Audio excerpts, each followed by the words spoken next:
So I don't know if any of you have been following Katie Porter. Katie Porter has made kind of a name for herself in the Senate or the House. I forget which. Katie Porter, whiteboard. She's a bit famous for her whiteboard takes. Here we go. Sunlight takes 8 minutes to travel 93 million miles to Earth. And you just wasted 30 seconds of our time. And 1 second to end that journey. Discover the Toyota Venza with available Stargaze roof. What I'm trying to understand from you is, how did the drug improve? If I were to look at a pill and analyze it from 2005 when it cost $215, and I was looked today at when it cost $763, would that pill be the same? I understand your question about the pill. The manufacturing for it would be the same. Great, thank you. So to put that in perspective, you hiked the price by $500 when the average Orange County senior only has $528 left in their bank account after they've paid their basic monthly expenses. The average Orange County senior can't even afford one pill. I want to turn to one other number if you would help me. Do you know what this number is?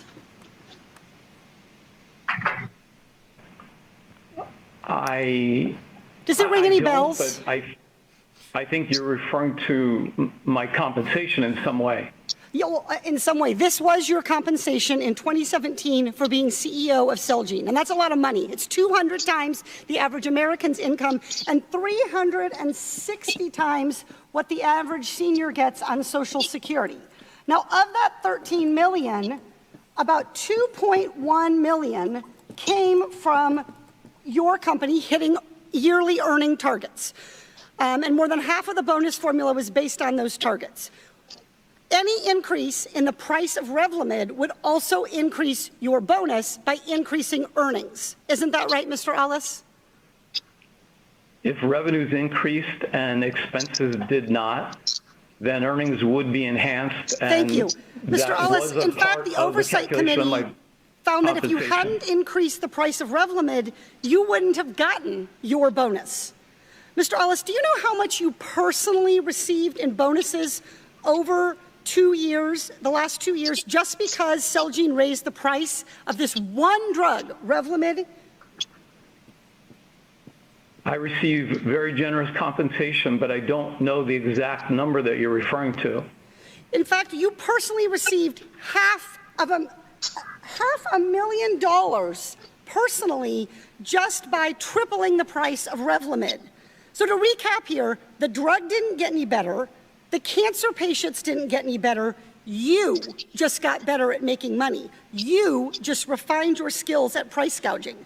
And to be clear, the taxpayers spent $3.3 billion on Revlimid, Medicare, $3.3 billion. If the price of Revlimid had only been increased to reflect inflation, the cost would be about $286 today, according to the Fed's inflation calculator, $286 per pill. Which is still way too much money. Like, holy shit. It doesn't cost him that much to make that pill. Making Lemonade, thank you very much for hitting that follow button. I very much appreciate it, friend. We doing sad maths tonight, friends? Taco Cat, we're not doing sad maths. We are talking about how based and good Katie Porter is. You got your unemployment deposit today after utilities and all these run. I have $40 left in my account. If that isn't winning, I don't know what is. Anyway, hey everyone, hope you're having a good night. Oh man, Taco Cat, I'm really sorry. That sounds like really rough. By the way, if you're not gonna be okay, like please put together like a GoFundMe or something, and we can come together as a community and try and support you. Okay. All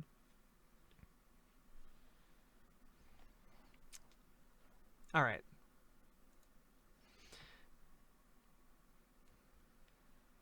Well, again, if things get desperate, Taco Cat, I want you to know that we're here for you, not just like emotionally, but also financially. Okay. You know, at least some of us are doing relatively okay. You know, if you're going to be starving yourself, please remember that you can join the Riverboat Jack, you know, the Discord, and we'll we'll try and make something work, okay?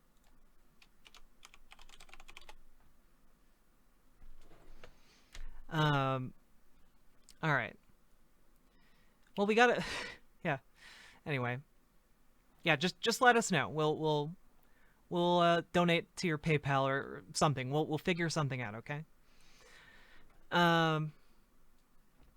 So on that note, Representative Katie Porter on Twitter is as vicious as she is on the floor of the Senate.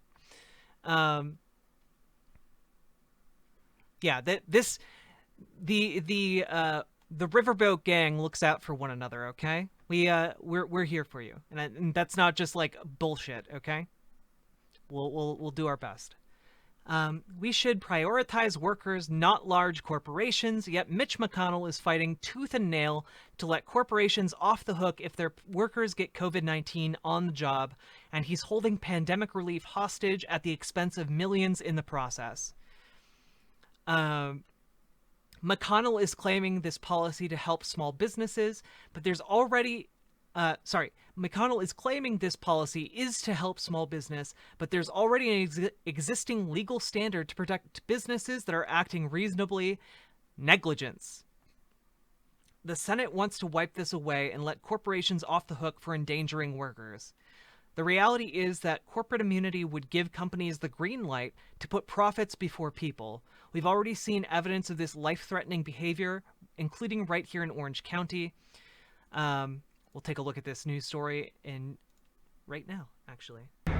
Workers are back on the job inside a testing call center after their union says at least 46 employees tested positive for COVID-19 and there was at least one death. Now, that call center was closed for 2 weeks. Yeah, but as NBC4's Patrick Healy reports, workers returning to the building this week say they're worried about their safety.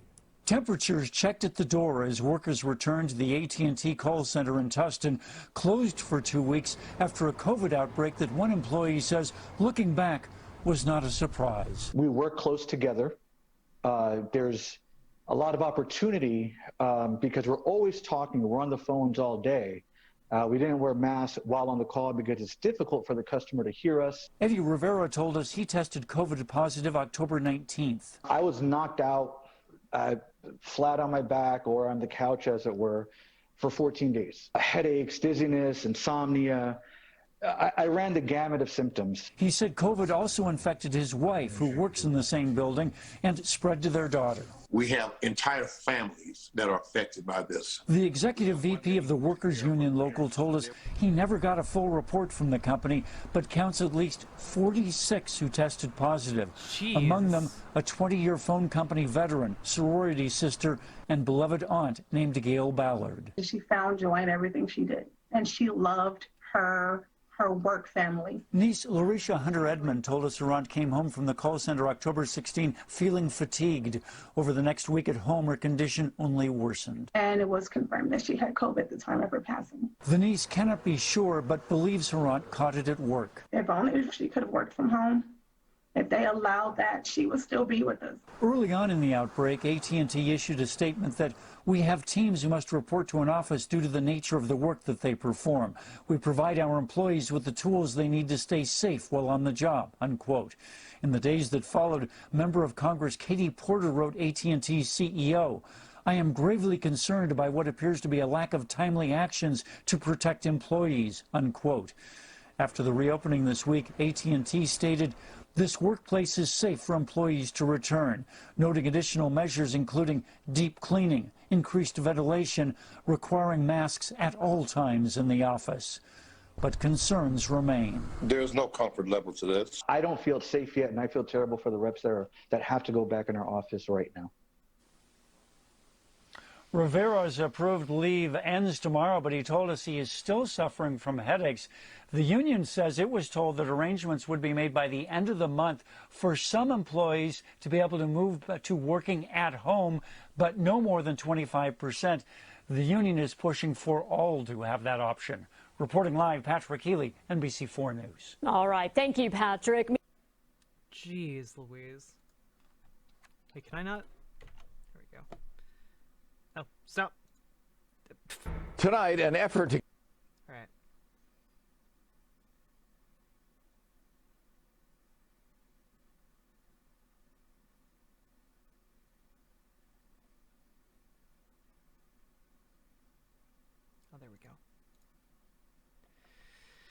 46 workers got sick following a COVID-19 outbreak at AT&T at an AT&T call center in our district. Two tragically passed away, but AT&T took no responsibility and failed to answer my questions about how they'd improve. Mitch McConnell's plan would let AT&T and other corporations get away with failing to protect their workers and, frankly, our entire community during a public health emergency. It is immoral, and we can't stand for it. Guys, this is what I'm talking about, though. Under capitalism, your boss can tell you, come into work or you're fired, and you can be in a situation where if you don't go into work, you're going to be homeless, you're going to be starving. But if you do go into work, you'll be exposed to a deadly pandemic that could kill you. And it could kill your children. It could kill your spouse. This is, Katie Porter is 100% correct here. This is why this has been such a big roadblock. It was a roadblock before when the deal was originally double its size.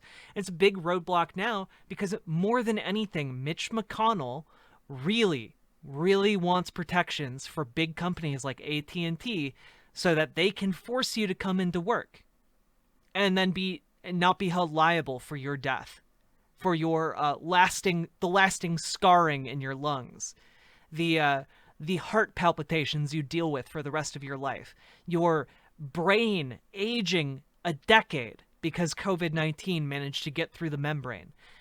These are things that Mitch McConnell wants to protect major companies from, because he knows that they're going to try and cut costs. If they don't get those protections, AT&T is going to cut costs, and then it's going to be sued by people or families who lost loved ones. He wants to make sure that you can't sue. He wants to make sure that you, your family, your loved ones can't point out, hey, that company killed my loved one. We deserve some compensation for that. That's what Mitch McConnell wants to stop from happening. Yo, Tiger Fells, what's up?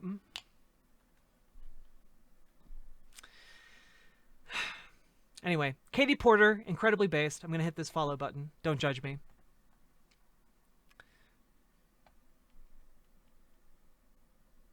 Yeah, I mean, I don't know. I thought that we wanted laissez-faire capitalism.